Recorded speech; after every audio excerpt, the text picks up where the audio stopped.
Shalom Alaihim, Bapak Ibu, Saudara-saudari yang dikasihi oleh Tuhan. Kita berdoa terlebih dahulu. Bapa, dalam nama Yesus, sebentar kami akan belajar firman-Mu. Biarlah Roh Kudus menolong kami, supaya kami bisa memahaminya. Dalam nama Tuhan Yesus, amin. Bapak Ibu, Saudara-saudari yang dikasihi dalam Tuhan, pelajaran kita hari ini kita ambil dari Matius 2 ayat 13 sampai dengan yang ke-15. Demikian firman Tuhan.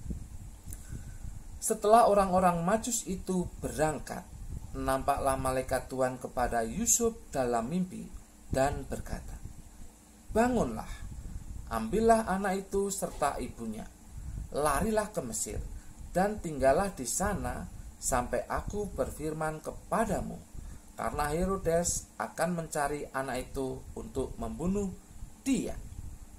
Maka Yusuf pun bangunlah. Diambilnya anak itu serta ibunya malam itu juga, lalu menyingkir ke Mesir dan tinggal di sana hingga Herodes mati. Hal itu terjadi supaya genaplah yang difirmankan Tuhan oleh Nabi, "Dari Mesir kupanggil anakku." Bapak Ibu, saudara-saudari yang dikasihi dalam Tuhan, judul dari penjelasan firman Tuhan saat ini adalah apa salahnya mengalah. Apa salahnya mengalah? Mungkin ada pertanyaan seperti ini. Bukankah Yesus itu Raja Maha Besar? Bukankah Yesus itu anak Bapa? Bukankah Yesus itu Tuhan? Mengapa harus disingkirkan ke Mesir?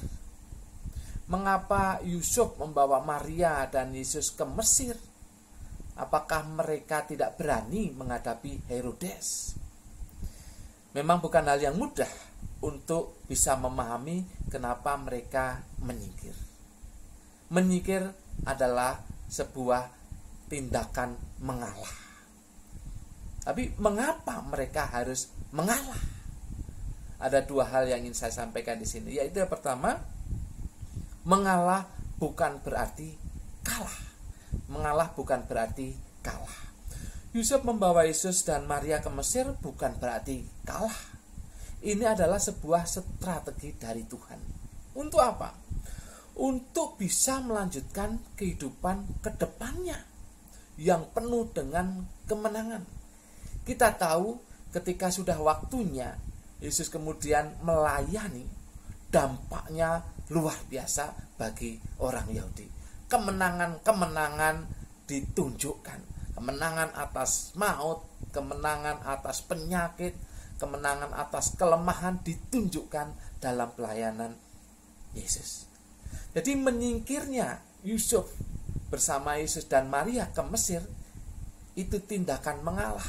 Dan mengalah bukan berarti kalah. Karena suatu hari ke depannya itu mereka atau secara khusus Yesus mengalami kemenangan-kemenangan yang luar biasa. Hal yang kedua, mengalah untuk menggenapi firman Tuhan. Ayat 15 diperhatikan. Hal itu terjadi supaya genaplah yang difirmankan Tuhan oleh Nabi, "Dari Mesir kupanggil anakku." Jadi mereka pergi ke Mesir, Yusuf membawa Yesus dan Maria ke Mesir, itu bukan semata-mata untuk kepentingan mereka, tetapi untuk menggenapi firman Tuhan. Jadi mereka taat, dituntun untuk menggenapi firman Tuhan. Itu alasan kedua. Jadi mengalah untuk menggenapi firman Tuhan, dan mereka taat untuk dituntun menggenapi firman Tuhan tersebut. Bapak Ibu, betapa susahnya manusia untuk mengalah. Bahkan orang Kristen, orang percaya pun seringkali menunjukkan sikap yang tidak mau mengalah. Perhatikan, dalam perdebatan yang menjurus ke debat kusir, bukan lagi diskusi. Mana ada yang mau mengalah? Mana ada yang mau mengalah? Tidak mau mengalah. Sulitnya mengalah. Dalam hal selisih paham, kita tahu tawuran yang terjadi itu kan karena selisih paham. Kadang-kadang anak muda yang satu bersenggolan dengan anak muda yang lain, lalu mereka berselisih paham, lalu membawa teman-temannya dan tawuran. Bahkan tawuran antar warga pun hanya terjadi karena selisih paham. Tidak ada yang mau mengalah. Sulitnya, susahnya mengalah. Di keluarga bisa terjadi seperti itu. Suami tidak mau mengalah. Istri kadang juga tidak mau mengalah. Orang tua tidak mau mengalah. Anak juga tidak mau mengalah. Betapa susahnya untuk mengalah. Di gereja terjadi juga seperti itu. Majelis satu dengan majelis yang lain, mana seringkali terjadi pertengkaran, perdebatan kusir, dan kemudian tidak ada yang mengalah. Bahkan kadang-kadang hamba Tuhan juga tidak mengalah dengan majelis tidak mau mengalah dengan hamba Tuhannya. Sulitnya mengalah. Di tempat kerja sesama karyawan seringkali terjadi pertengkaran karena tidak ada yang mau mengalah. Di masyarakat juga terjadi seperti itu. Tidak ada yang mau mengalah ketika terjadi perbedaan pendapat atau pertengkaran. Sulit sekali untuk mengalah. Di negara ini kita tahu bagaimana orang-orang sulit untuk mengalah. Bahkan kemudian selanjutnya saling mengkritik, saling menjatuhkan. Tidak ada yang mau mengalah. Nah, mari sebagai orang percaya, kita mulai dari diri kita. Mari kita mengalah. Mari kita tunjukkan sikap mengalah. Kenapa? Mengalah itu bukan berarti kalah. Di kemudian hari ketika kita sudah mengalah, kita akan memenangkan pertandingan itu.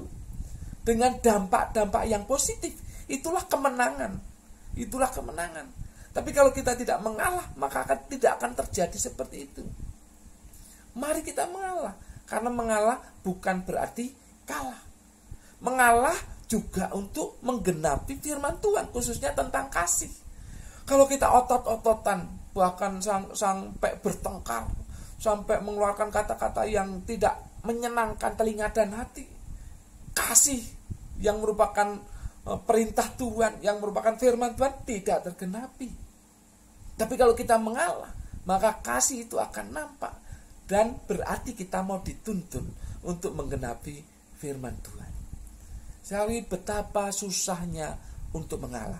Tetapi sebagai orang percaya, kita harus mulai dari diri kita. Mulai dari Anda dan mulai dari saya untuk mengalah demi kemenangan rohani secara khususnya selanjutnya dalam hidup bersama. Amin. Bapak, terima kasih. Kami diajari untuk mengalah. Tidak mudah ya Bapak. Tapi biarlah Roh Kudus menolong kami untuk melakukan firman Tuhan ini. Mengalah bukan berarti kalah. Dan mengalah berarti akan menggenapi firman Tuhan, yaitu tentang kasih. Terima kasih. Tuntunlah kami ya Roh Kudus untuk menerapkan firman Tuhan ini. Dalam nama Tuhan Yesus. Haleluya. Amin. Bapak Ibu yang diberkati oleh firman Tuhan ini, sampaikan kepada rekan Anda yang berada di sekeliling Anda, teman-teman ataupun keluarga Anda, supaya mereka mendapatkan berkat yang sudah Anda terima juga. Jangan lupa subscribe dan loncengnya diklik di monitor Bapak Ibu. Tuhan memberkati.